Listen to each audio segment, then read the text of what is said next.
အညာရောက်သစ္စာဆိုင်တရားစတင်ပြီးတော့ဝါကြတော်မှာဖြစ်တည်ရတဲ့တို့ယောဂီသူတော်စင်များမိမိတို့ကျင့်တဲ့တို့ဣရိယာပုတ်အနေတော်ဖြင့်တရားတော်ကိုလွတ်လပ်စွာနာယူနိုင်ကြပါပြီသူအလုံးကိုအလုံးတဲ့ပြောကြည့်ပါပါလေရမယချင်းဘုရားသားကြီးရဲ့အရိယာသူတော်ကောင်းတွေကပန်းပန်မနန်းဆံမေဆိုတဲ့စကားလုံးလေးလူမှုနယ်ပယ်မှာလည်းသုံးတယ်ပေါ့အရိယာနယ်ပယ်မှာလည်းပဲသုံးတယ်တဲ့အဲ့တော့ပန်းပန်မနန်းဆံမယ်နန်းဆံခြင်းတယ်ဆိုရင်ပန်းပန်ရမည်တဲ့တော့ပန်းက9ပွင့်ရှိတယ်တဲ့ပန်းပန်တဲ့ပွင့်အကယ်လိုက်ဆိုကြည့်ဥကောင်းဓမ္မပန်းစရာမတ်ပံတတာပံဥကောင်းဓမ္မပန်းစရာမတ်ပံတတာပံမိမိရဲ့ဥကောင်းပေါ်မှာတော့ဘုရားတရားတန်ခါကံကံ၏အကျိုးငါမှုပေါ်မှာယုံကြည်တဲ့တရားတရားဒီဟုသောပန်းကိုပန်းစင်ထားရမည်ပန်းပန်မှာနန်းဆံမေပြောကြည့်ပါပါလေဟာဒီတရားတရားဒီဟုသောတဲ့တရားတရားကိုတော့ကျမ်းဂန်မှာတတ္တာယမူကောပြောကြည့်ပါပါလေတတ္တာယမူကောတရားယတရားတရားဒီမူကောခံတွင်းနှင့်တူလာပါတရားတရားဒီဟုသောခံတွင်းကောင်းနေမယ်ဆိုရင်တတ္တာယဘဟုံပုံညာပပဝတိတတ္တာယတရားတရားဒီဟုသောခံတွင်းကောင်းနေမယ်ဆိုရင်ဘုံများစွာသောပုံညာကုသိုလ်ကောင်းမှုတို့ကိုပဘဝတိတိုးပွားစေနိုင်ပါ၏အဲ့ဒီပြီးရဲ့ကောင်းကံတွေလုံနိုင်ဖို့အတွက်ဘုံကံတွေမြင့်ဖို့အတွက်ဆိုတရားတရားဒီဟုသောပန်းစင်ထားဖို့ရတယ်ပဲအရင်မကြည့်ရလားကြည့်ရလားကြည့်ရဲ့ကဲနောက်တစ်ခုလိုက်ဆိုကြည့်နာနဘက်မှာပန်းစရာမတ်ပံတုဒ္ဓပံနာနဘက်မှာပန်းစရာမတ်ပံတုဒ္ဓပံဆိုကြည့်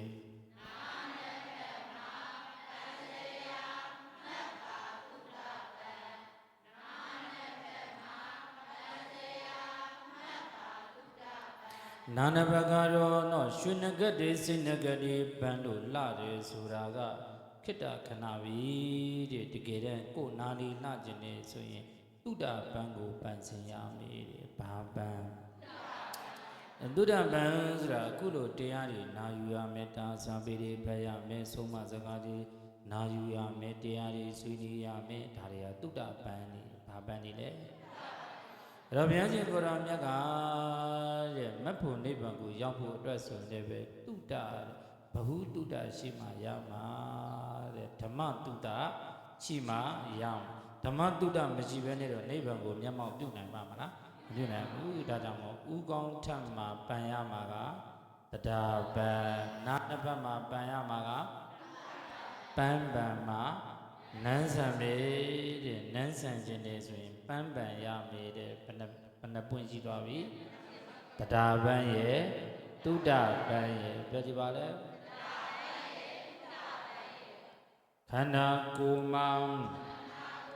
ပန်းစရာမတ်ပါသီလပန်းခန္ဓာကိုယ်မှာပန်းစရာမတ်ပါသီလပန်း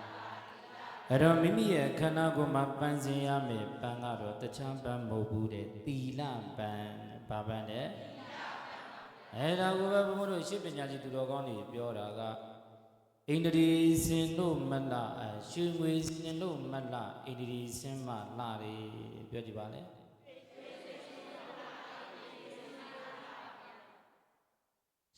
ရွှေငွေစင်တို့မလှဘူးတဲ့ဘာစင်မဣန္ဒြေစင်မလှတယ်တဲ့ဒါလေးကိုပြောတာအဲ့တော့ဣန္ဒြေဆိုတာဣန္ဒြိယသဝရသီလကိုပြောတာနော်အဲ့တော့သီလလုံခြုံတဲ့ပုဂ္ဂိုလ်နဲ့မလုံခြုံတဲ့ပုဂ္ဂိုလ်ဘေးပုဂ္ဂိုလ်ကလှတယ်သီလလုံခြုံတဲ့ပုဂ္ဂိုလ်ကလှဘုန်းကြီးနဲ့လူတွေဆိုရင်ဘယ်သူကပို့လှဘုန်းကြီးတွေကပို့လှဘာလို့လှတာလဲဆိုသီလဒီလိုတော့ဣန္ဒြိယသဝရသီလ လူတွေတဲ့စာရင်ဘုန်းကြီးတွေကသီလပုံမရှိရလားရှိရလားမရှိတဲ့အတွက်ကြောင့်လို့တဲ့ဘုန်းကြီးကရုံကြီးပဲတိုးတော်လည်းပဲတာမန်လူတွေတဲ့တာမန်လူတွေရဲ့မျက်လုံးထဲမှာပို့ပြီးတော့မလှလားလာတယ်တဲ့ဒါကြောင့်ဘုန်းတို့အိန္ဒိရီစင်လို့မလားအောက်ပါဘူးရွှေငွေစင်လို့မလားအိန္ဒိရီစင်မလှတယ်ဆိုတာကအိန္ဒိရိယတံဝရသီလဟုတ်တယ်နော်ကာယကံကိုထိမ့်သိမ့်တဲ့သီလဝစီကံကိုထိမ့်သိမ့်တဲ့သီလကိုဆောင်ထိမ့်တဲ့သီလနှုတ်ကိုဆောင်ထိမ့်တဲ့သီလဟုတ်တယ်နော်အဲ့ဒီသီလပန်းလေးကိုပန်ထားမယ်ဆိုရင်လည်းပဲနန်းဆန်နေဘာဆန်နေဘယ်နှပန်းရှိသွားပြီတတ္တာပန်းရဲ့သုဒ္ဓံပန်းရဲ့သီလပန်းရဲ့နောက်တစ်ခုလက်နှစ်ဖက်မှာလက်နှစ်ဖက်မှာပန်းစရာမတ်ပါစာကပန်းလက်နှစ်ဖက်မှာ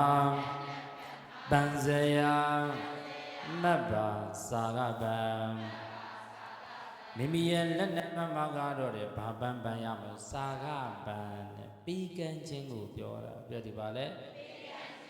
များမပေးရမလားပေးရမလားပေးရမေးတဲ့ပေးလေလူဟာချမ်းသာလေပြီဒါတနည်းကဘုန်းဘုန်းတို့ပြောခဲ့တယ်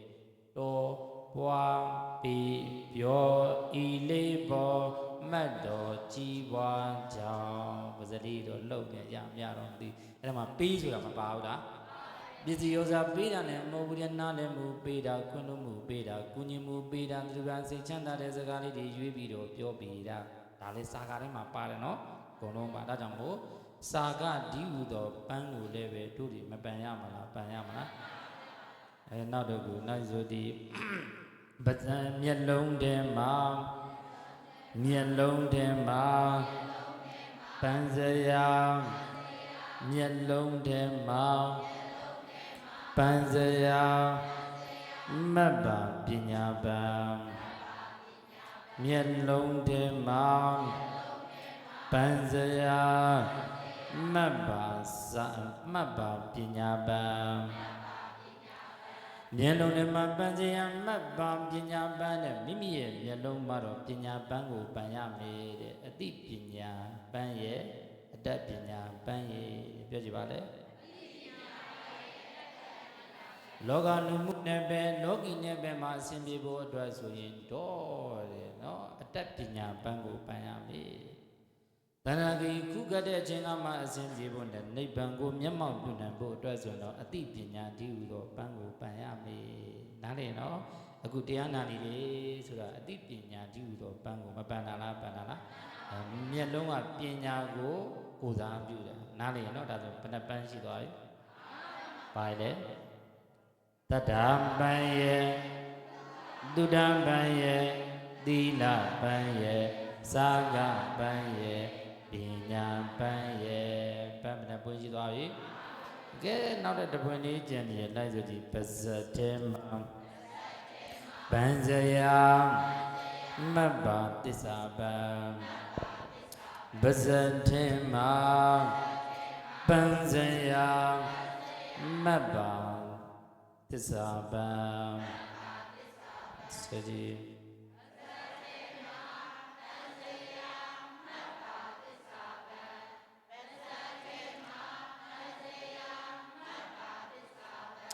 မိမိရဲ့ပါဇက်ထဲမှာပန်ရမယ်ပန်းကတော့တစ္ဆာပန်းကိုပန်ရမယ်တဲ့တစ္ဆာဆိုတာကလူမှုနယ်ပယ်မှာပြောရင်တော့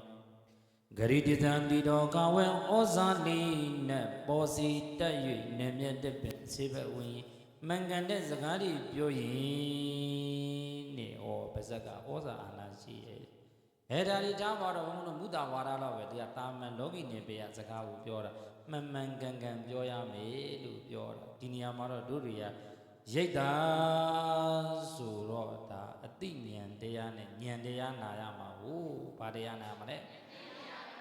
ဒါနာတရားရဲ့သီလတရားရဲ့ဉာဏ်တရားရဲ့ကွာတယ်နော်ဒါနာတရားဟောဖို့လွယ်တယ်နာဖို့လည်းပဲလွယ်တယ်သူကမြောက်ဟောရတာဟုတ်သူကဘာလို့ရလဲမြောက်ဟောရတာဟုတ်ဘုံမလို့ရှိတယ်ပေါ့မြောက်စားတယ်ခြောက်စားတယ်ပြစားတယ်ပြောကြည့်ပါလေဟ ညီအောင်လေးပြောပါမြောက်စားမြောက်စား6စားပြစားเนาะဒါတို့တခြားဘာသာရေးနဲ့ပတ်သက်ပြီးတော့မှတယောတာပေါ့လေတိုးတော်လည်းဘာပဲပြောဟုတ်တယ်လို့တော့ရှိတာပေါ့မြောက်တယ်ဆိုတာက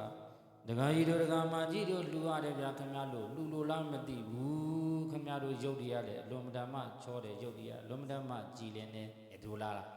နော်ခင်ဗျားတို့ဒီလိုတာလှူနေရင်တော့ခင်ဗျားတို့နော်နတ်ပြည်ကိုရောက်မှာပြည်ကိုရောက်မှာညာကိုရောက်မှာဆိုမြောက်ပြီးတော့ဟောရတာဒါနာတရားဆိုပါပဲမြောက်ဟောတာကို့ပေးတဲ့လူကိုမြောက်ပြောမှရတာလေဟုတ်တယ်မလားဒီလိုပဲတဲ့နောက်တစ်ခုက6နောက်တစ်ခုကပါလေဒကာကြီးတို့ဒကာမကြီးတို့လှူရင်လှူမလှူလို့ရှင်တော်ငယ်ရိဇံပေတအတူတက်ကဲအပယ်လေးကိုရောက်ရလိမ့်မယ်ဘုန်းကြီးမလီုံနဲ့တော့တကယ်တော့ငယ်ရရောက်ပါမလားမရောက်တော့တဲ့ဘုန်းကြီးတွေ6တာလေ6တော့ဒကာမတွေကလည်းပဲကြောက်တော့လှူရတာလေတကယ်တမ်းကတော့ဘုန်းကြီးမလှူလို့တော့ငယ်ရမရဘူးကိုကိလေသာကကိုငယ်ရပို့မှာဟုတ်တယ်နော်ကိုမှကိလေသာမရှိဘူးငါလှူလို့မလှူလို့ငယ်ရရောက်ပါမလားမရဘူးတိုးတော့လည်းပဲဘုန်းကြီးတွေ6ပြီးတော့လေဟောတယ်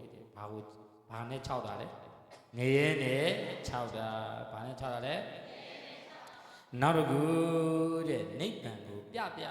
ပြီးတော့မှတရားဟောတယ်ဘာကိုပြဟောတယ်ဟုတ်နော်ခင်ဗျားတို့ဤတံပိပုညာအတွက်ကယံဝံဝေါတုနိဗ္ဗာန်ကိုမျက်မှောက်ပြုခြင်းနဲ့ဆိုရင်ကျုပ်ကိုလှူနော်တကယ်တမ်းတော့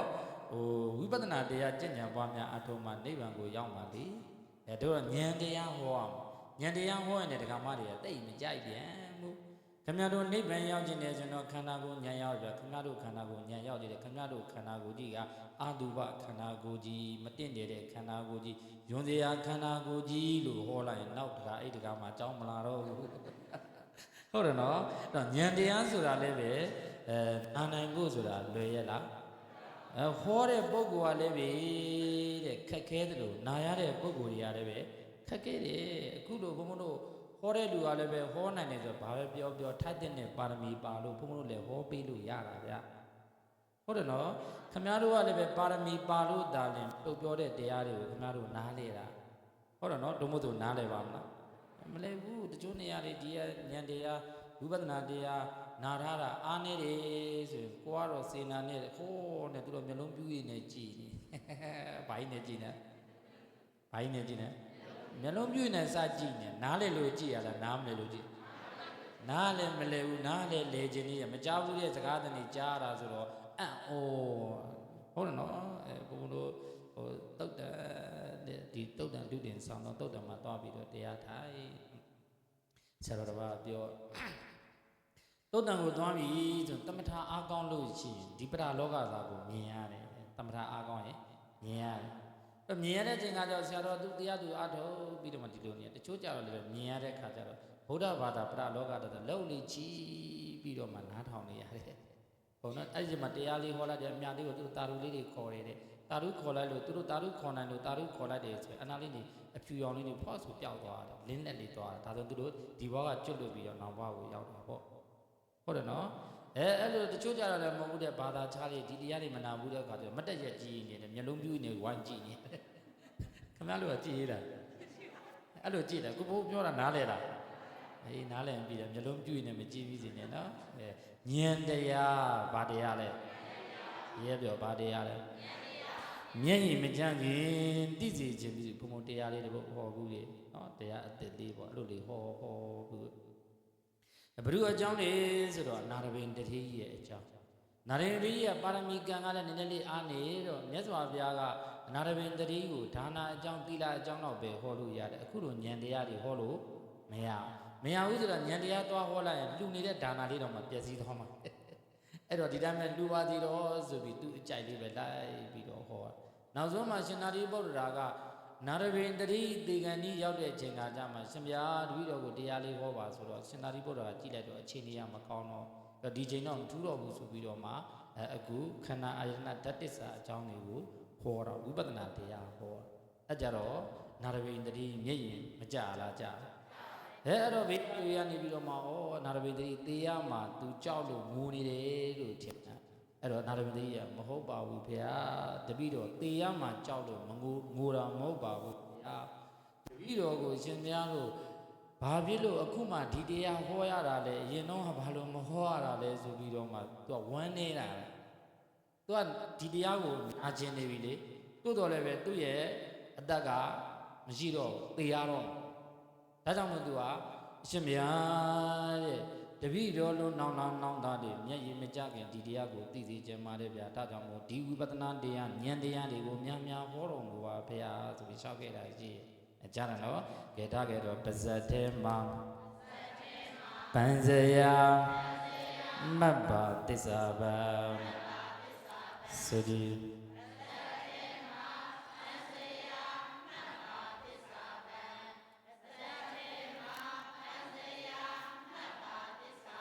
ဟောဘုန်းတို့ဒီကနေ့တကြံအကျက်နေမနှက်ပြန်ဆိုရင်တကြံအတ္တမြေတစ်ပတ်ကဆိုရင်နှစ်ဇန်တရားနေဘုန်းဘုန်းရဲ့ဟောမှာမနှက်ပြန်ညနေတစ်ချိန်ပဲရှိတော့တစ်ပတ်ကဘုန်းတို့နှစ်ဇန်တရားနေကြတော့ဘုန်းဘုန်းရဲ့ဟောခြင်းမရှိတော့နှစ်ဇန်တရားနေကိုဘုန်းဘုန်းကယော်ထားတာပထမဆုံးကြီးကနှစ်ကြိမ်ဟောထားတာနော်တခါလည်းပြောထားတာမေတ္တာပို့မှာဆိုလို့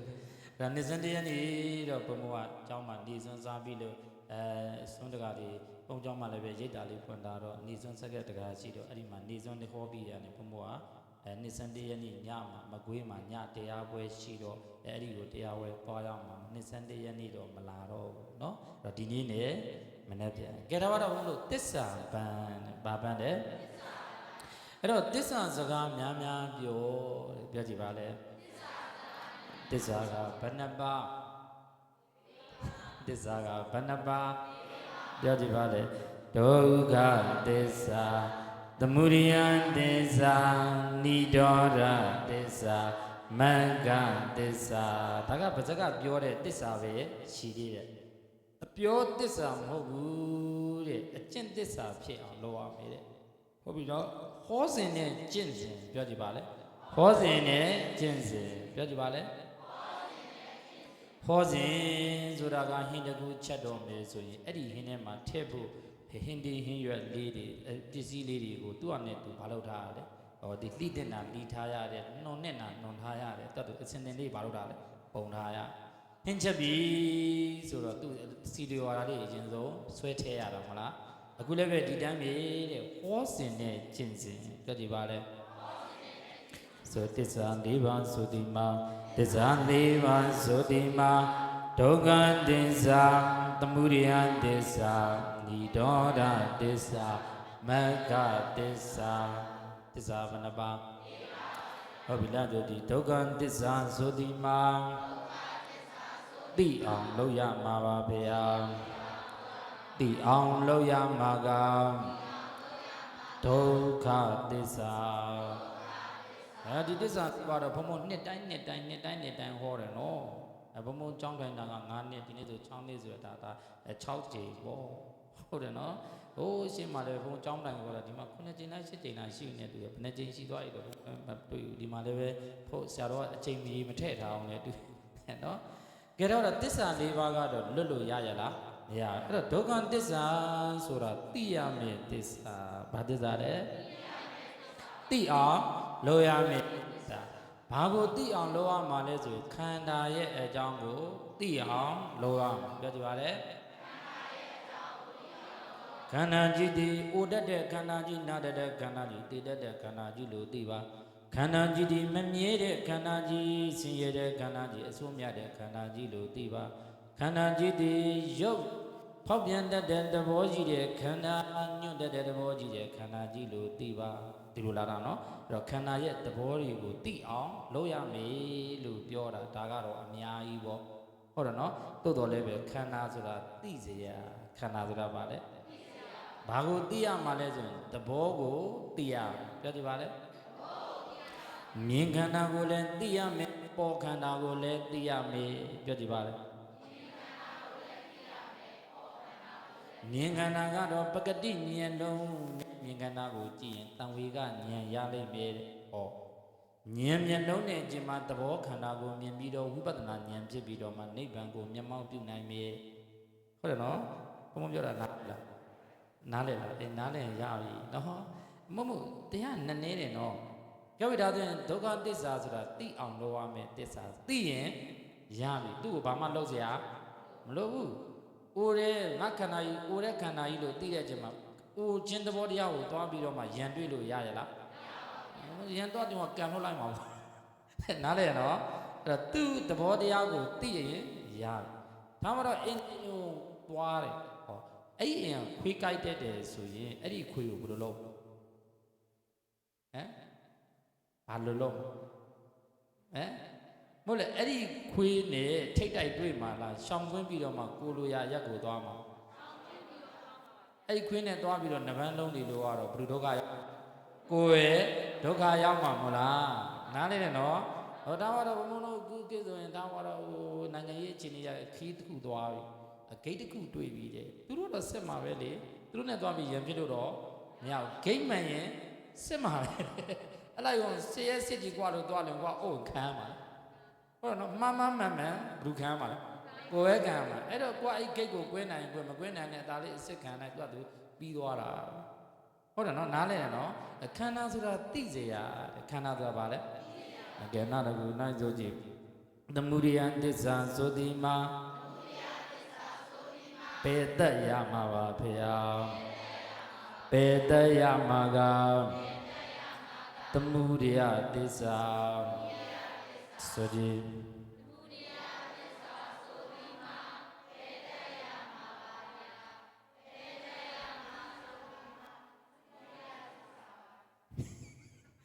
သမုဒိယသစ္စာဆိုဒီမှာပေတ္တရမှာပါဖေယပေတ္တရမှာကသမုဒိယသစ္စာဟုတ်ပြီ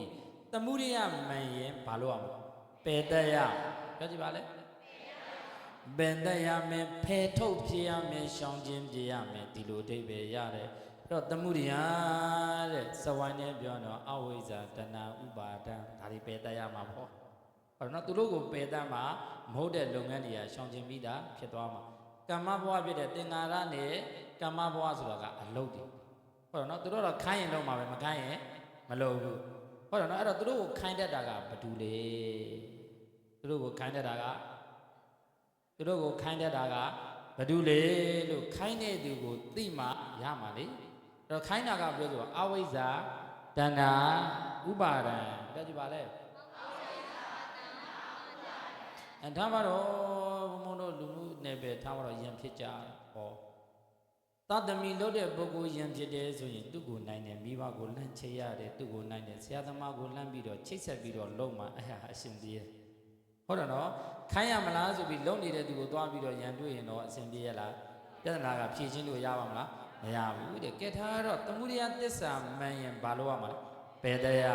အဲ့တော့မြန်မာလူနားလည်အောင်ပြောတော့မကောင်းတော့အကျင့်စရိုင်းတွေကိုပေတ္တယမယ်မကောင်းတော့အပြောဆိုတွေကိုဘာလို့ရမှာလဲပေတ္တယမယ်နားလည်နော်ဟိုစာနဲ့ပင်နဲ့နားမလဲသဘောကိုနားလည်မှာရဆိုကြည့်မယ်ဒုက္ခသစ္စာသမုဒိယသစ္စာနိရောဓသစ္စာနိရောဓသစ္စာဆိုဒီမှာဆက်ရအောင်လုပ်ရမှာပါဗျာဆက်ရအောင်လုပ်ရမှာကနိရောဓသစ္စာနိရောဓသစ္စာဆိုတာကအအေးတဲ့အငြိမ့်တက်ကိုဘာလို့ခေါ်တာနိရောဓသစ္စာလို့ပြောတာနိရောဓဆိုတာချုပ်တယ်လို့အဓိပ္ပာယ်ရပြောကြည့်ပါလေနိရောဓဆိုတာချုပ်တယ်ဘာတွေချုပ်တာလဲဆိုတော့ဒုက္ခသစ္စာဖြစ်တဲ့ခန္ဓာလေးပဲချုပ်တယ်သမုဒိယသစ္စာဖြစ်တဲ့ကိလေသာတွေလည်းပဲချုပ်တယ်ဟုတ်တော့နော်အဲ့နှစ်ခုချုပ်မှာကိုနိရောဓလို့သုံးအဲ့ဒီနှစ်ခုချုပ်သွားပြီဆိုရင်လည်းပဲဘာနေမလဲတန်တိဒုက္ခနော်အငြိမ့်တဲ့နေနေလေးဆိုတာမပေါ်လာလားပေါ်လာမပေါ်လာလားပေါ်လာမှောင်နေတဲ့အခန်းတွေကိုတဲ့ဖျောင်းမီလေးထွန်းနိုင်မယ်ပေါ့ဖျောင်းမီထွန်းဖို့ဒီအဓိကပဲလင်းသွားပြီဆိုတာနဲ့အဲ့ဖျောင်းနိုင်ရဲ့ဘေးပတ်ဝန်းကျင်သူနဲ့ဆက်တဲ့အကုန်လုံးလင်းသွားအဲ့ဒီအလင်းကိုလင်းမှလို့ပြောเสียမလို့ဘူးမီးလေးချစ်ပြီးတော့မှဖျောင်းနိုင်ကိုမီးလေးမီးတောက်လေးဖြစ်အောင်လုပ်ဖို့တာအရေးကြီးတယ်အလင်းရပါစီလို့အားထုတ်เสียမလို့ဘူးတဲ့ဒီတိုင်းပဲခန္ဓာတွေချုပ်ပြီးဆိုတာနဲ့တဏှိတူကအငြိမ့်တယ်ဆိုတာကပေါ်လာပြီကိလေသာချုပ်ပြီးဆိုတာနဲ့အေးတယ်ဆိုတာကပေါ်လာပြီ နားနေနော်သူလည်းပဲအကျိုးတရားနိဗ္ဗာန်ဆိုတာဘာတရားအကြောင်းတရားမဟုတ်ဘူးအကျိုးတရားပြောကြပါလေအကြောင်းတရား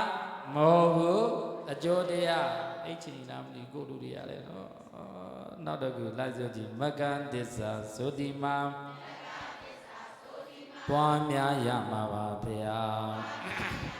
ပွားများရမှာကမကံသစ္စာမကံသစ္စာမရင်ကျင့်ကြံပွားများအားထုတ်ရမေးတဲ့သူကိုတော့ဉာဏ်လို့သုံးတယ်ဘာလို့သုံးတယ်ဉာဏ်လို့သုံးနေတဲ့ဉာဏ်ကိုပြောရင်ဘုန်းတော်အဉာဏ်၅ပါးတမ္မာဒိဋ္ဌိတမ္မာသင်္ကပ္ပတမ္မာဝါယမတမ္မာတတိတမ္မာသမာဓိဆိုတဲ့အရှုဉာဏ်၅ပါးဒါကိုအကျဉ်းကျော်လာလို့ရင်တတိတဝိရိယဇဉာဏ်ဖြင့်စောင့်ကြည့်ဒါမကသစ္စာတွေနော်ဒါလေမကသစ္စာတွေအဲ့တော့ဉာဏ်ကိုမကသစ္စာလို့ဒီလိုပြောရင်မရလားရလားဉာဏ်လို့လည်းသုံးတယ်အတိလို့လည်းပြောသုံးတယ်အဲ့ဒီဉာဏ်နဲ့အတိခန္ဓာမှာကန့်ညိသွားပြီဆိုရင်လိမ္မာတယ်ဆိုတာဖြစ်လာဘာဖြစ်လာလဲလိမ္မာတယ်ဆိုတာဖြစ်လာကဲဟုတ်ပြီဒီဘက်ကိုတစ္ဆာကိုကျင့်တဲ့ကြွားတော့လောကီတစ္ဆာကနှစ်ပါးပြကြပါလေလောကုတ္တရာတစ္ဆာကနှစ်ပါးဝိတစ္ဆာနှစ်ပါးကဒုက္ခတစ္ဆာနဲ့သမုဒိယတစ္ဆာလောကီတစ္ဆာနှစ်ပါးကတော့တန္တရာမလဲမာလားလဲမာဒုရိတော်နေတာဒီတမ်းမြဲတယ်ဒုက္ခတစ္ဆာသမုဒိယတစ္ဆာဒုက္ခတစ္ဆာသမုဒိယတစ္ဆာဒုက္ခတစ္ဆာသမုဒိယတစ္ဆာသူကပုပ္ပန္တဆက်နေနေတာဟုတ်ပြီနော်နားလဲနော်ဒီဘက်ကတဲ့ဒီဘက်ကကဘာလဲဆိုလို့ချင်းလောကုတ္တရာတစ္ဆာဘာတစ္ဆာလဲလောကုတ္တရာဆိုတာလောကဥဒ္ဒရာလောကကလောကဥဒ္ဒရာကလွန်မြောက်တာလောကကနေပြီးတော့လွန်မြောက်တာဆင်းရဲနေပြီးတော့မှလွန်မြောက်တာဟုတ်တယ်နော်အဲ့လွန်မြောက်အောင်လုပ်တဲ့တစ္ဆာကဘယ်နှပါဘာနဲ့ပါလဲနိရောဓတစ္ဆာနဲ့ညပြောကြည့်ဟုတ်ပြီဘုံတို့ထားတော့ဟိုရေတောက်ရေရေလို့ဘုံတို့ရေတန့်ဆိုပြီးတော့လောက်ထားအဲ့ဒီရေကိုကြည်အောင်ဆိုလို့ရှိရင်ဘာချင်ထဲရတယ်တောက်ချင်ထဲရပြောကြည့်ပါလေတောက်ချင်ထဲရဒီလိုပဲเนาะဒီကောင်ကြောက်ချင်တဲ့တူမှာပေါ့ဒီဘက်ကလောကီတစ္ဆာကတော့ဒီဘက်ကရိုးရိုးရေနဲ့တူမှာပေါ့ဟုတ်တယ်เนาะကထာမဘုံတို့ပြောချင်တာကတို့တွေကတော့ဒုက္ခနဲ့သမုဒိယလောကီတစ္ဆာကတော့လည်နေတာဒါကတန္တရာလည်တဲ့တော့တန္တရာကိုရက်ခြင်းနဲ့တန္တရာကိုပြည့်ခြင်းနဲ့ဒုက္ခတွေငြိမ့်ခြင်းနဲ့ဆိုလို့ရှိရင်တော့တဲ့ဒီလောကုတ္တရာတစ္ဆာနှစ်ပါးကိုပါလေခွင့်ပြုရမှာလားပြုရမှာလားဒီခေါင်းတွဲမတွဲရမှာလားတွဲရမှာလားတွဲရမယ်တဲ့ဒါဆိုရင်ဘုန်းတို့မကသစ္စာကခန္ဓာနဲ့လာတွဲရမယ်တဲ့ဒါကိုကျင့်စဉ်လို့ပြောတယ်ပြောကြပါလေဘာလို့ပြောလဲကျင့်စဉ်လို့ပြောတယ်တကယ်တမ်းတွဲနေတာကဒုက္ခနဲ့သမုဒိယတွဲနေတယ်ဒုက္ခနဲ့သမုဒိယကိုခွဲဖို့အတွက်ဆိုလို့ချင်းဉာဏ်ကဝင်မှရဟုတ်တယ်နော်ဉာဏ်ဝင်လိုက်တာနဲ့ဒီတိုင်းနဲ့ခန္ဓာကဉာဏ်ကိုပဲအဝင်ခံတယ်သမုဒိယကိုအဝင်မခံဉာဏ်မဝင်ရင်တော့ဘာဝင်မှာလဲသမုဒိယကဝင်မှာလားသစ္စာဘယ်နှပါကျင့်စဉ်ဆိုလို့ချင်းဟောဆိုလို့ချင်းဒုက္ခသစ္စာသမုဒယသစ္စာនិရောဓသစ္စာမဂ္ဂကျင့်စဉ်ဆိုလို့ချင်းဒုက္ခသစ္စာမဂ္ဂသစ္စာသမုဒယသစ္စာនិရောဓသစ္စာနားလည်ရနော်ဒါကြောင့်ဘုန်းတို့ရိတ်တာဟောပြီဆိုလို့ကျွန်တော်ကျင့်စဉ်ကိုပဲဟောတယ်ဟောစဉ်ကိုမပြောတော့ဘူးနားလည်တယ်နော်ဒါကြောင့်မယုတ်နန္ဒဘာခန္ဓာ၅ပါးဖြစ်ပြပါသစ္စာသိတယ်မြင်တဲ့ဉာဏ်ကဘာသစ္စာလဲကိရိတာဇေယိုင်ဆိုတွေသိနေတာကနောက်ခန္ဓာမလာတာကသစ္စာဘယ်နှပါဘုံဘဟောမဲ့တရားကသူ့အလိုကိုအလိုပြောကြည့်ပါလေထိုးနေပြီ6နာရီတော်နော်ကဲဟုတ်ပြီတွင်းတို့ချင်းနေဘုံမလို့သွားပေါ့အဲ့တော့ဘုံမလို့လည်းပဲတစ်နှစ်ပေါ့ဒါတော့တို့ယောဂီသူတော်စင်နေတာဘုံမလို့တစ်နှစ်လုံးဟောလာတဲ့တရားတွေဒီရိတ်တာမှလည်းပြန်ပြီးတော့မှဟောဟုတ်တယ်နော်တရားအသစ်ဆိုရင်လည်းပဲကျုပ်လည်းပဲပေါက်မြောက်အောင်မဟောနိုင်ဘူးတရားတစ်ပုဒ်ကလည်းဘုံဘုံတို့အကျဉ်း နေဆုံး15ကျင်အကျိတ်20လောက်ဟောပြီးတော့မှကိုယ်တိုင်နဲ့သဘောပေါက်လို့နားလေလားအဲ့ဒီဟာနားလေအောင်ပြောဖို့အတွက်ဆိုရင်စာရီအများကြီးဖတ်ပြီးတော့မှပေါင်းဆက်ရဟုတ်တယ်နော်တရားကောင်းတစ်ပုဒ်ဖြစ်ဖို့ဆိုတာလည်းပဲလွယ်ရလားလွယ်လို့ကဲတော့ဘုန်းတို့ဘုန်းဒီနေ့ဟောနေတဲ့တရားလေးကတော့အဲ့တရားလေးကိုတော်တော်လေးဟောတယ်နေရာတိုင်းမှာဟောတယ်သူ့အလိုကိုယ်အလိုပြောကြည့်ပါလေဘုန်းသဘောလေးကြာတော့ဒီတရားလေးကိုနေရာတိုင်းကိုဟောတယ်မဟောရတဲ့နေရာဆိုဒီတရားပဲဟောတာနောက်နေ့ကျမှတရားတော်ကိုဟောမှာပေါ့ဟုတ်ပြီနော်ကဲပြီသူ့အလိုကိုယ်အလိုကြားတဲ့ဘုန်းတို့ဇတ်တော်ကြီး10ဘွဲ့ရှိတဲ့အထဲကမဟာဇနကဇတ်တော်ကိုအခြေခံပြီးတော့မှပြောထားတာအဲ့ဒီမှာမဟာဇနကမင်းသားတဲ့ဘုရားတော်မဟာဇနကမင်းသားကုံတွေတဲ့အချိန်ကမှမဟာသမုဒ္ဒရာတဲ့ကိုရောက်တဲ့အချိန်ကကြတော့ပင်နေထဲမှာတင်မောကြီးပြတ်တယ်ဒါကြားဖို့ပြီးသားနော်မလုပ်တာလေတင်မောကြီးပြတ်အဲ့တင်မောကြီးပြတ်တော့ကျန်တဲ့လေတိုးသားတွေကတော့ကဲပါယူပါတစားစားနဲ့အော်ရင်ကနေပြီးတော့မှတင်မောကြီးနဲ့အတူတူမဟာသမုဒ္ဒရာတွေကိုနစ်မြုပ်သွားတာဘယ်လိုပဲကြံလာလဲဆိုဘုရားမဟာဇနကမင်းသားပြောကြည့်ပါလေမဟာဇနကမင်းသားဒီကဲပါယူပါတစားစားနဲ့မအော်ပဲနဲ့စားတင်စားတတ်တဲ့အစားစားတွေစားပြီးတော့မှတင်မောကြီးမမြုပ်ခင်တည်းအေးချမ်းချမ်းနေတဲ့ရက်တန်တွေတက်ပြီးတော့မှနောက်ဆုံးခဝေးခုန်ကြပြီးတော့မှလက်ပြကူးတာ9ရက်ဘယ်နည်းရက်လဲနောက်ဆုံးနဲ့ဘယ်သူနဲ့တွေ့လဲဆိုတော့မဏိမိကလာနတ်သမီးဘေနတ်သမီးနဲ့တွေ့တာမဏိမနတ်သမီးနဲ့တွေ့တော့မဏိမနတ်သမီးကလည်းနတ်သမီးစီဝေးကနေပြန်လာတော့သမုဒ္ဒရာထဲမှာလက်ပြကူးနေတဲ့မာဇနကမင်းသားသွားတွေ့တယ်ကြည့်လိုက်တော့9ရက်တောင်ရှိနေပြီထမင်းအတက်9ရက်ဒီမင်းသားသေတော့မှာပဲအဲ့တော့ငါသွားပြီးတော့ပြောကြည့်အောင်ပါပြီဆိုပြီးတော့မှဘုရားလောင်းမာဇနကမင်းသားကိုအခုနောက်ကမဏိမီလာနဲ့သမီးကကောင်းကင်ကနေပြီးတော့မှပြောဟိုမာဇနကမင်းသားတဲ့ကမ္မမြေနမမြေသမုဒ္ဒရာဒီကိုသင်ဘလို့ကူကူတဲ့ဒီသမုဒ္ဒရာဒီကနေပြီးသင်မလွတ်မြောက်နိုင်တော့ဘူးထမင်းအတက်9ရက်ဖြစ်တဲ့အတွက်ကြောင့်မို့ဒီကနေ့သင်သေးရတော့မှာတဲ့ဘာလို့ကူနေတာလဲဒီလိုကူးနေတဲ့အတွက်ကြောင့်မို့ဘာအကျိုးရှိလို့လဲတဲ့ကူးမနေနဲ့တဲ့သေကိုသေမှာတဲ့ပြောကြည့်ပါလေကူးမနေနဲ့သေကိုသေမှာအာဘီစကားပြောတာဘာစကားပြောတာလူမှုနယ်ပယ်မှာလည်းအဲ့လိုမဏိမေလာနဲ့သမီးမများလားဒီလုံနေပါနဲ့ဖြစ်မှာလည်းဟုတ်ပါဘူးဒီလုံလဲလုံနိုင်မှာမဟုတ်ပါဘူးဆိုတာမဏိမေလာနဲ့သမီးတွေဟုတ်တယ်နော်မရှိရလားရှိရ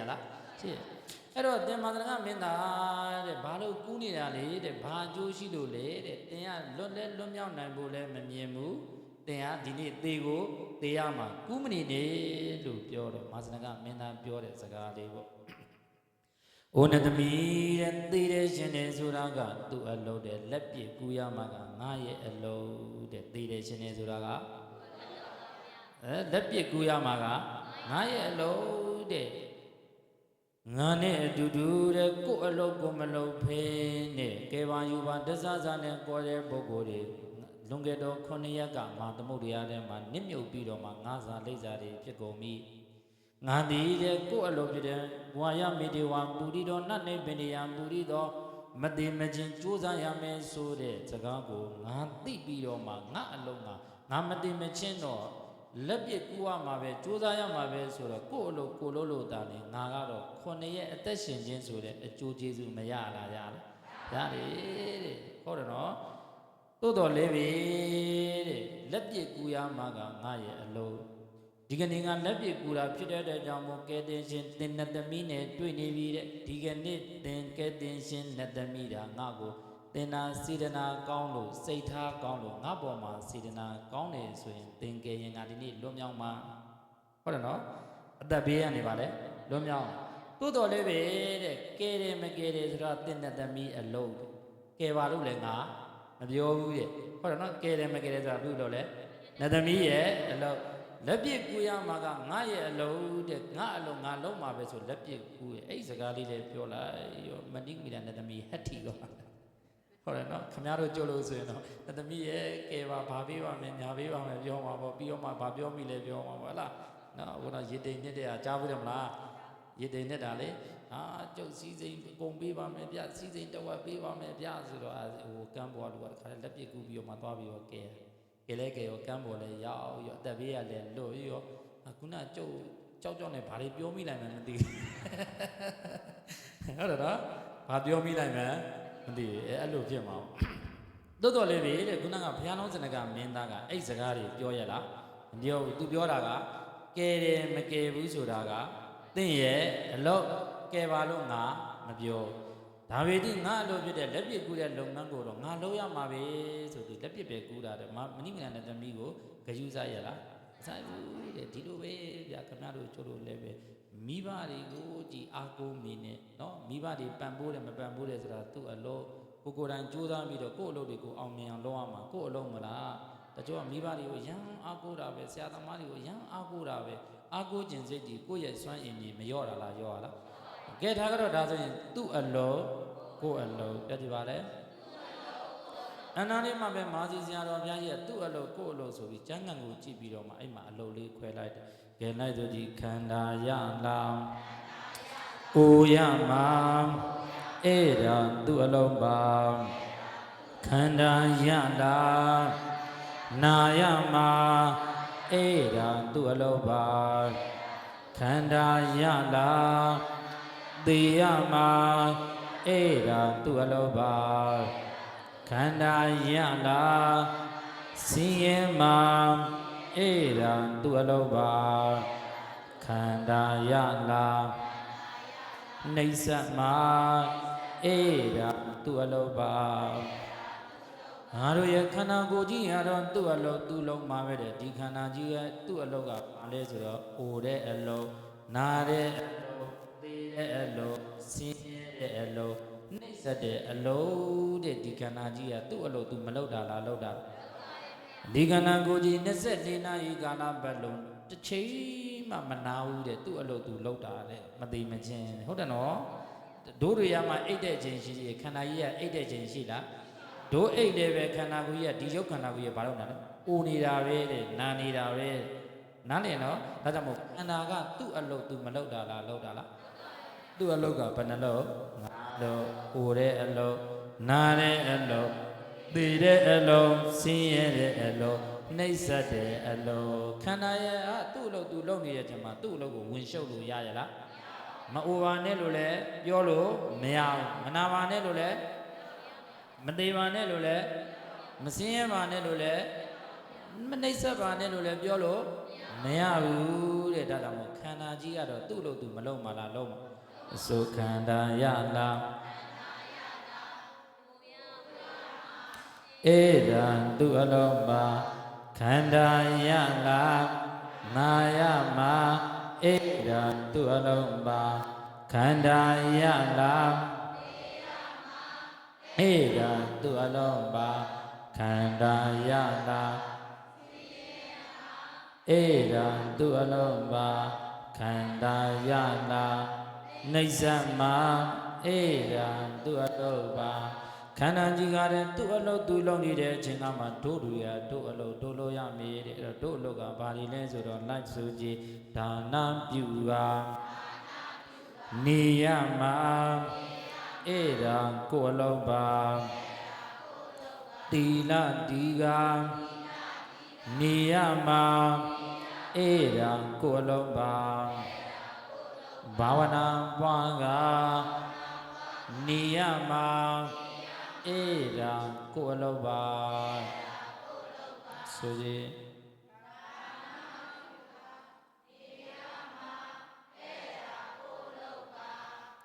ဒီနာဒီကနေရမှာဘာဝနာပွားကနေရမှာအေဒါကိုယ်အလုပ်ပါကိုယ်အလုပ်ကိုမလုပ်ရမလားလုပ်အောင်သူ့အလုပ်ကိုယ်အလုပ်နားလည်နော်တိုင်းလားကဲဒါဟိုပဲဘုန်းတို့မန္တလေးမြို့မရပူရကဏ္ဍအောင်ဆရာတော်ဘုရားကြီးကတော့ကိုယ်အလုပ်ကိုဘယ်လိုပြောလဲဆိုတော့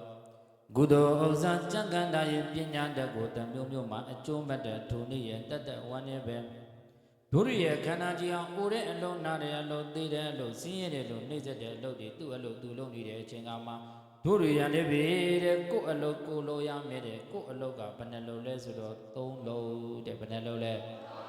ကုသိုလ်ရှာတဲ့အလုံးပညာရှာတဲ့အလုံး စီးပွားရှာတဲ့အလုပ်တဲ့နားလည်နော်လောကကြီးမှာတဲ့ကိုယ်အလုပ်ကိုမလုပ်ကြလို့တာလင်ဆင်းရဲနေကြတာပြဿနာတွေအရှုပ်အထွေးတွေဖြစ်နေကြတာကိုယ်လုပ်တာကိုယ်လုပ်မယ်ကိုယ်လုပ်နေကြမယ်ဆိုရင်ဆင်းလည်းမဆင်းရဲဘူးတဲ့ပြဿနာလည်းပဲမဖြစ်ဘူးတဲ့အိမ်ဒီအိမ်ပြဿနာတက်တာပဲကြည့်ကြည့်အလုံးမလုပ်တဲ့လူတွေများနိုင်အဲ့အိမ်ပြဿနာတက်တာအလုံးမလုပ်တဲ့တန်ဃာတော်တွေများနိုင်အဲ့ဒီကြောင့်ပြဿနာတက်တာပဲနှစ်အုပ်စုဝယ်တော့ဟုတ်တယ်နော်ဒါတောင်ကိုယ်အလို့ကိုလိုရမယ်ဆိုကြည့်ကုသိုလ်ပြုကနေရမှာအေးဒါကိုအလုံးပါပညာရှာကနေရမှာအေးဒါကိုအလုံးပါဥစ္စာရှာကစီဝါရှာကနေရမှာအေးဒါကိုအလုံးပါဆိုကြည့်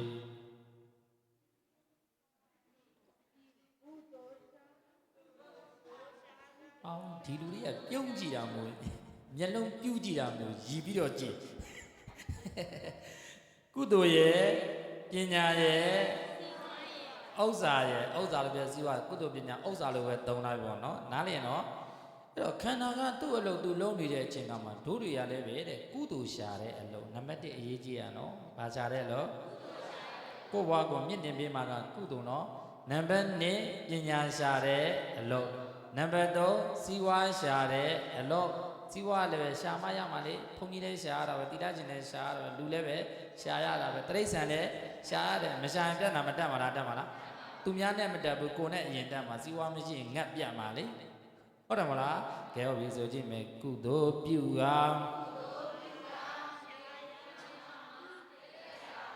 အေးဟုတ်ပြီနေရမှာအဲ့ဒါကိုယ်လုံးပါအဲ့တော့ရရမလားဆိုကြည့်ရင်သုံးပါတော့နေရမှာအဲ့ဒါကိုယ်လုံးပါ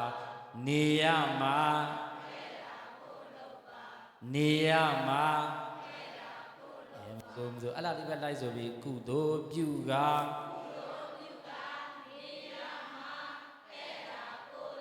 နောက်ကပဲလိုက်ပြောလို့ကုသိုလ်ပြုက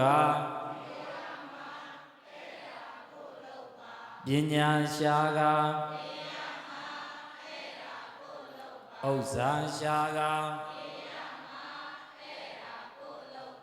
ဒီလိုမစိုးတော့တော်ရနော်ဒါဆိုရင်ခုနမာစီဆရာတော်ဘုရားကြီးရတော့သူကကုသိုလ်ပဲပြောတာနော်ဒါနာကုသိုလ်သီလကုသိုလ်ဘာဝနာကုသိုလ်တွေပြုလို့ရမှာကကိုယ့်ရဲ့အလုံးလို့ဒီလိုလေးပြောတာဒါပေမဲ့ဘုရားကြီးကခန္ဓာရှိနေတဲ့အတွက်ကြောင့်ကုသိုလ်ကြီးလုပ်နေလို့ရရလားမရဘူးနော်စီဝါရှိမှကုသိုလ်လုပ်လို့ရမှာပညာရှိမှကုသိုလ်လုပ်ခြင်းစေရှိမှာဒါကြောင့်မို့ပညာနဲ့ဥစ္စာလည်းပဲမရှားမလားရှားမလားဟေးနားလည်နော်အဲ့တော့ခုနမာကန္နာမာစီဆရာတော်ဘုရားကြီးကတော့ကုသိုလ်တစ်ခုပဲပြောတယ်။အိုးမာကန္နာဆရာတော်ဘုရားကြီးကတော့ဘယ်နှမျိုးပြောလဲ၃မျိုးပြောတယ်ကုသိုလ်လည်းရှားရမယ်ပညာလည်းရှားရမယ်ဥစ္စာလည်းရှားရမယ်နားလည်လားနောက်တစ်ခုတဲ့ဘုံဘုံတို့တက္ကနုံကတဲ့ယတိတရားယတိတပါးတဲ့မြစ်ထဲမှာရေချိုးတော့မြစ်ထဲမှာကင်းမီကောက်တကောင်မျောပါလာတယ်ဘာပါလာတဲ့ကင်းမီကောက်တကောင်မျောပါလာတော့တစ်သုံးသီးနဲ့မျောပါလာတော့ခုနကအယတိကြီးကအော်ဒီကင်းမီကောက်တော့ကြာကြာမျောရင်ရေနစ်ပြီးတော့သေတော့မှငါကယ်မရမှငါမကယ်ဒီကင်းမီကောက်သေတော့မှပဲဆိုယတိကြီးကမြစ်ထဲကူးသွားပြီးတော့မှခုနကကင်းမီကောက်ကိုလက်ပေါ်တင်လိုက်ဘာပေါ်တင်လိုက်လဲလက်ပေါ်လေတင်လိုက်ရောတဲ့တင်တဲ့အချိန်ကစပြီးတော့မှကင်းမီကောက်ကဘာလုပ်တာလဲဟမ်ကင်းမီကောက်တာကြိုက်တာလားတုတ်တာလားထိုးတာလားထိုးတာမဟုတ်လေကြိုက်တာလားတုတ်တာလားထိုးတာလားဟမ်အေးတုတ်ကွာကြိုက်ကွာထိုးကွာအမီးလေးနဲ့ထိုးလိုက်တယ်ဟောမနာလားနာလားနာတယ်အဲ့တော့နာတဲ့ခါကျတော့အစိတ်ကပြင်းတဲ့ခါကျတော့အိုးယတိလက်တွေကိုခါနေရတယ်တို့တော့လည်းယတိကရေနဲ့လွတ်အောင်သူမပြီးတော့မှပေါ်ကိုယူသွားအဲ့ချိန်မှာကုန်းပေါ်ကလူတွေကလှမ်းပြီးတော့ပြောတယ်အိုရှင်ယတိတဲ့ကိုကဲလို့ကဲမသိတဲ့ကျေးဇူးရှင်ကိုကျေးဇူးရှင်မသိတဲ့ဒီကိမိကောက်ကိုကဲမိနေခါတဲ့မြစ်ထက်ကိုပြစ်ချပလိုက်ဒီလိုပြောတာ ဘာသာပြောရလဲပါဏာတိပါဒဟုတ်တယ်နော်သူများကိုတတ်ခိုင်းတာသို့တော်လည်းပဲတဲ့ယတိကကုန်းမောလူတွေဘလောက်ပြောတဲ့10မိနစ်လွန်သွားပြီတော်တော့မှရမှာနော်ကုန်းမောလူတွေဘလောက်ပဲပြောတဲ့ဒီကင်မီကောက်ကိုသူမချဘဲနဲ့ကုန်းပေါ်ကိုတင်ပြီးတော့ကုန်းပေါ်ရောက်တော့ခြုံဆက်လေးနားလွတ်လိုက်တော့ကင်မီကောက်ကအဲ့ခြုံထဲကိုဝင်သွားတော့အသက်မရှင်ဘူးလားအဲ့ဒီမှာလူတွေကဝိုင်းပြီးတော့မှယတိကိုပြောဝိယတိတဲ့ကိုကဲလို့ကဲမမတိကျေးဇူးချင်းကိုကျေးဇူးချင်းမတိတဲ့ကိုတုံနေတဲ့ဒီကင်မီကောက်ကိုဘာလို့ကဲနေတာလဲဘာကျိုးရှိလို့လဲဆိုတော့ခုနကယတိကြီးကပြောပြသူ့အလုပ်သူလုပ်တာငါကငါအလုပ်ငါလုပ်တာသူကသူ့အလုပ်သူလုပ်တာပြောကြည့်ပါလေငါကငါအလုပ်ငါလုပ်တာသူကသူ့အလုပ်သူလုပ်တာသူလည်းမှန်တယ်ငါလည်းမှန်တယ်ကဲတော့ကတော့ကင်မီကောက်ကတော့တဲ့ကျေးဇူးရှင်ကိုကျေးဇူးရှင်မတိတာကဲတာကိုကဲမမတိတာတုံမှာပေါ်တယ်သူတော့ဒါသူ့အလုံးတဲ့သူလုံးမှာပဲတဲ့တိုက်ခိုက်တဲ့လုပ်ငန်းသို့တော်လည်းပဲတဲ့ငါယတိကသူတော်စင်ဖြစ်တဲ့အတွက်ကြောင့်မို့သူတော်ကောင်းဖြစ်တဲ့အတွက်ကြောင့်ဟိုတဲ့ကင်မီကောက်ကိုကယ်ရမယ့်အလုပ်ကငါရဲ့အလုပ်သူတော်ကောင်းရဲ့အလုပ်ဇီဝဒဒါနအသက်ကယ်ရမယ့်အလုပ်ကငါအလုပ်တဲ့အခုငါအလုပ်ငါလုပ်လိုက်လို့ငါအလုပ်အောင်မြင်သွားပြီတဲ့ဇီဝဒဒါနဟောအသက်ကယ်တဲ့ကုသိုလ်မရလားဟဲ့နားလေလားကင်မီကောက်ကတော့သူကျေးဇူးကံမကံသူ့ထက်နဲ့သူ့ကံသွားပေါ့ဒါကိုပြောတာဘုန်းတော်လောကလူမှုနယ်ပင်မှာလေးပဲတဲ့တိုက်ခိုက်တဲ့လူတွေကမများလားတိုက်ခိုက်တဲ့ပုဂ္ဂိုလ်တွေပေါ်မှာကိုကပြန်ပြီးတော့တုံ့ပြန်နေမယ်ဆိုလို့ရှိရင်တဲ့ကိုယ့်အလုပ်ပြီးပါမလားကိုယ့်အလုပ်ပြီးပါမလားသူတို့နဲ့တိုက်ခိုက်နေရတဲ့အချိန်ကြီးကိုကုံသွားတာနည်းရလားအဲ့ဒါတောင်မို့လိုက်ဆိုဒီတိုက်ခိုက်လို့သာနေကြမှာအဲ့ဒါသူအလုပ်ပါတီခံ၍သာနေရမှာအဲ့ဒါကိုအလုပ်ပါတိုက်ခိုက်လို့သာနေကြမှာအဲ့ဒါသူအလုပ်ပါတီခံ၍သာနေရမှာအဲ့ဒါသူအလုပ်ပါဆိုဒီ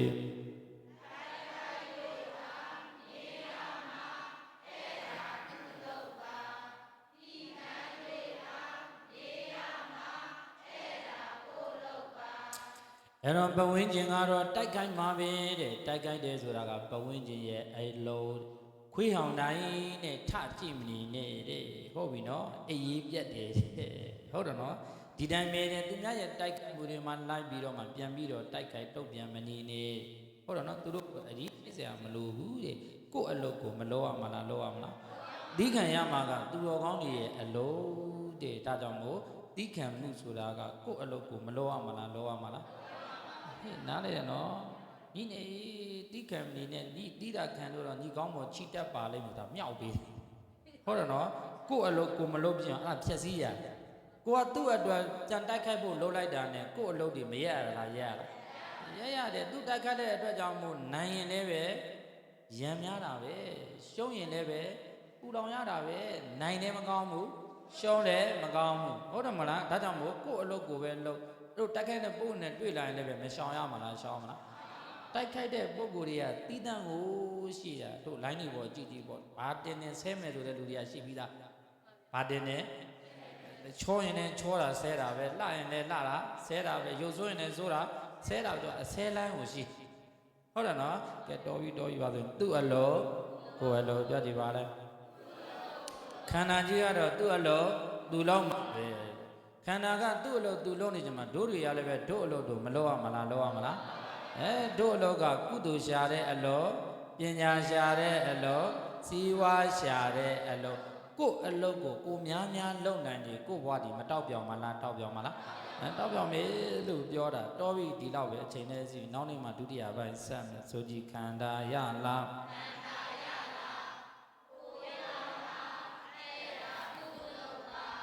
ခန္ဓာရလားနာရမှာ ဧရံသူအလုံးပါခန္ဓာယလာသေယမှာဧရံသူအလုံးပါခန္ဓာယလာဧရံသူအလုံးပါခန္ဓာယလာနှိစ္စမှာဧရံသူအလုံးပါခန္ဓာကတော့သူ့လို့သူမလုံးပါလားလုံးပါလားလုံးပါတော့ဘုံဒီကတော့အဲ့လိုပဲဒီလိုပဲရိတ်တာတရားဟောအပြင်ခွေးနှစ်ကောင်ကြိုက်တကယ်တော့ခွေးနှစ်ကောင်ကတော့သူ့လို့သူလုံးမှာပဲကြိုက်မှာဟုတ်တယ်နော်အထက်တဲ့ယောဂီတွေကမနေတတ်ဘူးမနေတတ်တဲ့ကတည်းကဟိုတခါကြီးတယောက်ကစိတ်မရှိတော့တကယ်တော့ဟိုတတလေးသွားမောင်းရင်လည်းတယောက်ကအပြင်ကဝေယဝိသသွားမောင်းရင်လည်းရတာပေါ့လေဒါပေမဲ့ခွေးကြိုက်တာပဲအကုန်လုံးခွင့်လို့မရလားရလားခွင့်လို့မရလားရလားဒီကောင်လေးကအသိစိတ်ရှိလားမရှိဘူးလားမရှိဘူးအဲ့ဒါကိုတခါကြီးတယောက်ကသူကယောဂီတယောက်ကပါတော့ခွေးဆရာယောဂီရောတရားဟောတဲ့တွေလည်းဟောလို့မရတော့ယောဂီလည်းဟောနော်ခွေးကိုငါကင်တော့တာလေခွေးကိုဘာလုပ်တာလဲတူတူလေးလည်းမဟုတ်တော့ဒီထက်နဲ့လမ်းអော်တာခွေးနဲ့ကောင်ကင်တာနော်ပြောချင်တာကဘာလဲဆိုရင်ဟိုလောကတဘာဝနိယာမတရားပဝန်းကျင်ကုံတော့ကတော့သူ့အနေနဲ့သူစတန်တူမလဲပတ်မှာလားလဲပတ်မှာအဲ့ဒါတွေကိုဘုံဘုံတို့တွေကတီးခံပြီးတော့မှကိုယ့်အလုပ်ကိုမလုပ်ရမှာလားလုပ်ရမှာလုပ်ရမှာနော်ဘုံဘုံအကြောင်းဒီနေ့ဟိုတရားစကားနေပွဲနော်တရားဘုံဘုံတရားဟောနော်တရားဟောအိုးပနာယီစင်ဘက်ကဘုံဘုံတို့အေးသာရတဲ့ခက်ခဲခဲတွေနဲ့ပြီးတော့တအားဖွင့်တုံထွက်ယောဂီတွေဘယ်လိုများတရားနာတရားလုံးမယ်လို့မသိနော်ဟိုပြောချင်တာကဦးကသူ့လို့သူလုံးမှာပဲလေစက်ပိတ်လို့လည်းသွားပြောလို့မရဘူးကမှာပဲခုံမှာပဲဒါသူတို့လုံးတာကိုကတရားလုံးတာကိုလို့ကိုမရရအောင်အဲ့ဒါကိုသွားပြီးတော့မှမေတ္တာပို့နေလို့ရရလားလူစိတ်ကိုမရှိဘူးဒီကောင်းနဲ့ခွေးလောက်တော့မှသိမရှိဘူးလို့သွားလုံးနေလို့ရရလားမရဘူးကိုယ့်အလုပ်ကိုလို့ရမှာလူတွေကကိုယ့်အလုပ်ကိုမလို့ပဲနဲ့သူများကိုသွားပြီးတော့သူများအလုပ်တွေကိုသွားပြီးတော့ဆွတ်ဖက်နေလို့ကိုယ့်အလုပ်တွေကိုမလုပ်ဖြစ်တယ်လို့ပြောချင်တာနားလေလားဒါကြောင့်မို့ခန္ဓာကသူ့အလုပ်သူလုပ်နေတဲ့အချိန်တို့တွေကကိုယ့်ရဲ့အလုပ်ကိုကိုမလုပ်ရမှာလားလုပ်ရမှာလားဘယ်လိုအခက်ခဲတွေကြုံဘယ်လိုပြဿနာတွေကြုံဘယ်လိုတိုက်ခိုက်မှုတွေကြုံကိုယ့်အလုပ်ကိုတော့ကိုပြီးအောင်မလုပ်ရမှာလားလုပ်ရမှာလားတုံတရာလျှောက်စဉ်ဘေးကိုမကြည့်နေတဲ့ကြည့်ရင်ပြုတ်ကြမှာဟုတ်တယ်နော်ဒီလိုပဲတဲ့ကိုယ့်အလုပ်ကိုလုံးနေရဲ့ချိန်မှာဘေးကဗာမိုးတဲ့အရာတွေတွားပြီးအာယုံမဆိုင်နေတဲ့အာယုံစလိုက်တာနဲ့ကိုယ့်ရဲ့အလုပ်ကအောင်မြင်မှုတွေနောက်မနေမှာလားနေမှာလားနေမယ်ကဲဝိဒါဆိုခန္ဓာကသူ့အလုပ်သူလုံးနေချိန်မှာတို့တွေကကိုယ့်အလုပ်ကဘယ်နှလို့ဆိုကြည်ကုသိုလ်ပြုကနေရမှာအေရာကိုယ်လုံးပါပညာရှာကနေရမှာအေရာကိုယ်လုံးပါဥစ္စာရှာကနေရမှာအေရာကိုယ်လုံးပါကိုယ်အလုပ်ကိုမလုပ်ရမလားလုပ်ရမလားကိုယ့်အလုပ်ကနန်းဆန်ခြင်းနေဆိုရင်ဘာပန်ရမယ်ဗန်ပန်ရမယ်ဥကောင်းထက်မှာပန်စရာမတ်ပါတတာပံနာနဘတ်မှာပန်စရာမတ်ပါတုဒ္ဒပံခန္ဓာကိုယ်မှာပန်စရာမတ်ပါသီလပံလက်နဘတ်မှာပန်စရာမတ်ပါစာကပံမျက်လုံးထဲမှာပန်စရာမတ်ပါပညာပံပါးစပ်ထဲမှာပန်စရာမတ်ပါသစ္စာပံပန်းပန်ရမှာလည်းပဲသူများအလိုလားကိုယ်လိုလားဘုလိုလဲကဲလိုက်ဆိုကြည်ပန်းပန်ရမှာပန်းပန်၍သာ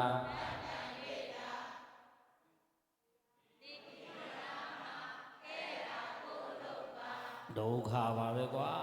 အခုချင်းတရားပြီးပါပြီဆိုမှရှင်းရပြီးသူကတစ်လက်ကြီးဖြစ်ဖြစ်နော်ဆိုကြည်ပန်းပန်၍သာနေရမှာအေရာကိုအလောပံပန်းကဘဏ္ဍပွင့်6ပွင့်ဘာပန်းနေလဲတဒါပံသုဒ္ဓပံသီလပံသာဂပံပညာပံသစ္စာပံဒီပန်းနေမပန်းအနာကသူ့လိုသူ့လုံးနေတဲ့ကျွန်မခန္ဓာကိုရင်းနှီးပြုပြီးတော့မှဒီပန်းတွေကိုပန်ဆင်ရမယ်လို့ပြောတာ ပန်းပန်မှနန်းဆန်လေတဲ့ပန်းမပန်ရင်တော့နန်းမဆန်နိုင်ဘူးတဲ့ဟုတ်တယ်နော်ကဲပြီဒါဆိုရင်မို့လို့တစ္ဆာကဘယ်နှပါယုံနှစ်ပါးခန္ဓာ၅ပါးဖြစ်ပြပါတစ္ဆာ